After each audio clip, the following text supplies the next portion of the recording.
कहते हैं कुछ जगहों की अपनी कहानियां होती हैं। आज की कहानी ऐसी एक जगह नागपुर वर्धा रेलवे ट्रैक की है, जिसके बारे में कई किस्से और कहानियां लोग सुनाते आए हैं। मैं भी आपको ऐसा ही एक किस्सा सुनाने जा रहा हूं। रिद्धिमा पेशे से एक डॉक्टर है। रिद्धिमा वैसे तो वर्धा की रहने वाली है, लेकिन अभी वो नागपुर में गवर्नमेंट मेडिकल कॉलेज में काम करती है। पूरा दिन काम करने के बाद रिद्धिमा अपने खाली समय में पैरानॉर्मल एक्टिविटीज से जुड़ी हुई बातों के बारे में पढ़ना और जानना पसंद करती है। वो पहले भी ऐसी कई जगहों पर जा चुकी है। ऐसे बातों ही बातों में एक दिन रिद्धिमा को अपने पेशेंट से पता चला कि नागपुर वर्धा रेलवे ट्रैक भी ऐसी ही पैरानॉर्मल एक्टिविटीज के लिए जाना जाता है। इसीलिए रिद्धिमा नागपुर वर्धा रेलवे ट्रैक, जिसे कि हॉन्टेड माना जाता है, पैरानॉर्मल एक्टिविटीज पर रिसर्च करने वहां पर गई। ठंड के दिन थे। रेलवे ट्रैक पर घना अंधेरा छाया था और हल्की हल्की सर्द हवाएं भी चल रही थी। उसे रेलवे ट्रैक पर आए हुए मुश्किल से आधा घंटा ही हुआ होगा। चारों तरफ सिर्फ गहरा सन्नाटा था। तभी उसे किसी की परछाई नजर आई। उसने पीछे पलट कर देखा तो अधेड़ उम्र का एक आदमी उसके पास खड़ा था। बढ़े हुए बाल, लंबे लंबे नाखून। वो एक मैला सा कंबल ओढ़े था और उसके चेहरे पर जख्मों के निशान थे। उसे देख रिद्धिमा काफी डर गई थी। तभी उस आदमी ने सामने वाली दीवार की तरफ इशारा किया। दीवार पर खून से लिखा था, यहां आना मना है। वो देख रिद्धिमा के पैरों तले से जमीन खिसक गई, क्योंकि कुछ देर पहले वहां कुछ नहीं था। अचानक वो दीवार कैसे आ गई? उसने पलटकर जैसे ही उस आदमी से पूछना चाहा, वो आदमी गायब हो चुका था और वहां पर सिर्फ उस आदमी के खून और पैरों के निशान थे। और वो कंबल जो उस आदमी ने ओढ़ रखा था, वो वहीं पर गिरा हुआ था। अचानक से वो कंबल धू धू करके जलने लगा। ये देख रिद्धिमा नीचे गिर पड़ी। फिर उसने जैसे तैसे खुद को संभाला और तभी एक लड़की रेलवे ट्रैक पर दौड़ती हुई उसकी ओर आई और उसने हाफते हाफते घबराई हुई आवाज में कहा, मैडम, मैडम, यहाँ एक लड़की का भूत है। मैंने मेरे मोबाइल में रिकॉर्ड किया है, देखो। रिद्धिमा ने जब वीडियो देखा तो पहले तो उस वीडियो में सिर्फ अंधेरा ही अंधेरा था, और फिर इस अंधेरे ने धीरे धीरे करके एक लड़की का रूप ले लिया।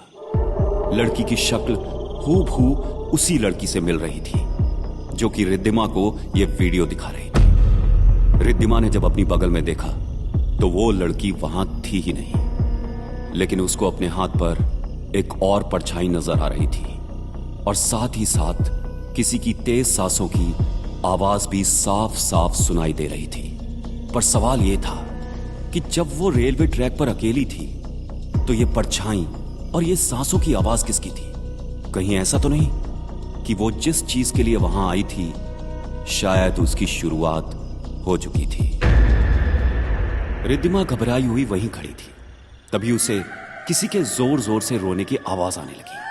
उसने आसपास देखा तो रेलवे ट्रैक पर बैठी एक लड़की अपने पैरों के बीच में सिर को छुपाए जोर जोर से सिसकियां ले रही थी।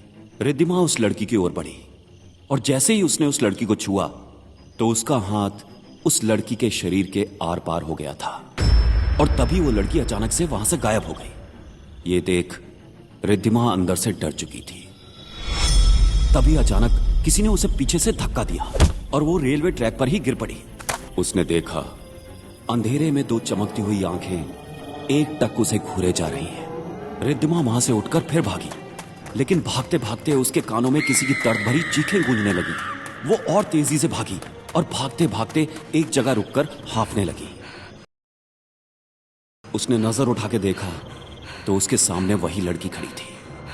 डर के मारे रिद्धिमा के मुंह से आवाज नहीं निकल पा रही थी कि तभी उस लड़की ने उसको धक्का दे दिया। वो जाकर रेलवे ट्रैक पर गिर पड़ी। जब वो उठी तो उसने देखा कि उसका पैर रेलवे ट्रैक में फंस चुका है। वो छटपटाते हुए अपने पैर को छुड़ाने की कोशिश कर रही थी कि तभी सामने से ट्रेन दौड़ती हुई आई और रिद्धिमा को छूकर चली गई। इस भयानक सपने से ट्रैक पर बेहोश पड़ी रिद्धिमा को होश आया। अब उसे अपने सवाल का जवाब मिल चुका था। डर से घबराई हुई रिद्धिमा वहां से भागते हुए आगे बढ़ने लगी।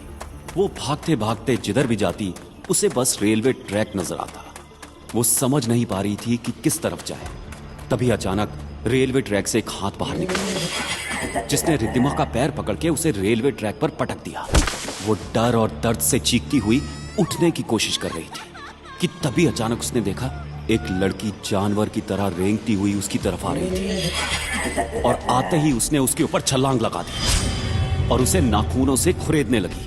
रिद्धिमा ने बड़ी हिम्मत करके मुश्किल से उस लड़की को दूर धकेला तो वो लड़की वहां से गायब हो गई। रिद्धिमा भाग ही रही थी कि भागते भागते उसने देखा रेलवे ट्रैक पर एक लड़की भाग रही है और उसके पीछे कुछ लड़के। फिर उन लड़कों ने उस लड़की को पकड़ा और घसीटते हुए कहीं ले गए। लेकिन कुछ देर बाद ही वो लड़की फिर से भागती हुई आई। फटे हुए कपड़े, चेहरे पर चोट के निशान देखकर लग रहा था जैसे उन लड़कों ने उस लड़की का रेप किया हो। और फिर वो लड़की ट्रेन के सामने जाकर कूद गई और उस लड़की की मौत हो गई। ये देखकर रिद्धिमा शॉक थी। ये स्टोरी वही स्टोरी थी जिसके बारे में लोग बताते थे। वो अपनी जान बचाकर वहां से भागने लगी कि तभी उसने देखा वो लड़की हवा में उल्टी लटकी हुई थी। उस आत्मा ने रिद्धिमा को हवा में उछालते हुए जमीन पर पटका और तब तक पटकती रही जब तक कि रिद्धिमा पूरी तरह से घायल नहीं हो गई। रिद्धिमा दर्द से कर्रा रही थी और फिर उस लड़की ने रिद्धिमा को चलती हुई ट्रेन के सामने धकेल दिया और रिद्धिमा की मौत हो गई। लेकिन रिद्धिमा की मौत के साथ कई सवाल वही रह गए। वो अधेड़ उम्र का आदमी कौन था? क्यों वो रिद्धिमा को वहां से जाने के लिए कह रहा था? वो दीवार अचानक से कहां गुम हो गई?